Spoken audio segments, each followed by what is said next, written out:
that Whitty? Yeah. Who's his race? He did. Yeah. I tell you what, I watched him. He ran good. He'll run DJ come beat. He had a bar. So just talk about how Whitmore's doing, and talk about his last race at Saratoga when he finally knocked out that Grade 1. I mean, that was huge. I was very happy for him to get that race. I felt like he's a deserved Grade 1 winning horse, and it had eluded him up to that point, and to win it in the four-go at Saratoga was huge for the barn, and even more cool for that horse. Everything's going to plan. He's doing well, and this is his type of year or type of season. He loves it to cool down. He's not as big a fan as the heat, and when the temperature starts getting a little lower, he kind of gets a little pumped up. I guess you like the idea that the Breeders' Cup's not only at home at Churchill, but also in a cooler. Well, everyone loves to play at their home arena, and for Whitmore not to have to get on an airplane is a huge advantage for us, and hopefully, everyone ships in well and does everything the right way, but we don't have to overcome that this year. So they get to get on a van and come to us, and any horseman will tell you, if you can just walk out of your stall to the race, you have an advantage. And can you talk about his year overall this year versus last year, when he really had his big coming out party as a sprinter, stamped himself as one of the top in the country?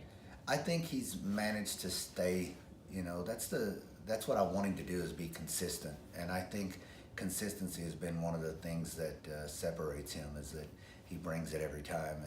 And we were able to try a few other races, and we ran against some very top-notch horses, and we didn't just stay at Oaklawn and go to the fringe races. We kind of threw him in the mix with the best, and he's held his own. I think he can go a mile or 3/4.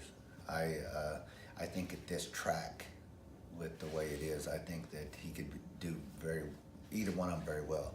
I'm just going to be trying to win, if we can get a win in your end. That way we can choose which one we want to go to, because we want to win a Breeders' Cup race, and we think that we could if it was the right setup and everything. So the dirt mile's in play. Oh yeah, everything's in play always.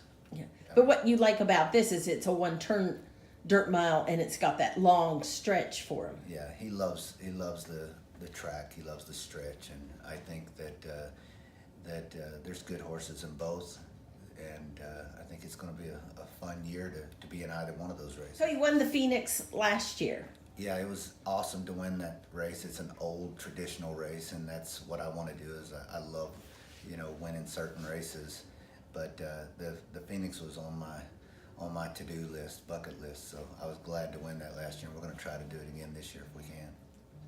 You're quite the historian, but have you looked and seen how many people have repeated in the Phoenix? Yeah, I don't have it exactly, but I do know that there's been some. Wise Dan ran in the Phoenix. I mean, there's been some really nice horses running the Phoenix, and we're going over there and hoping everything stays well, and we think we got a good shot to run well, and hopefully it does what it's supposed to do, is lead us to the other race. Although we're not saying, these races, of these great history races, like Proctor said, they're not tune-up races for anything. They stand on their own, and if you can win the Phoenix, you've had a good year. But if you can win the Phoenix and then come back and win the Breeders' Cup, you've had a really good year.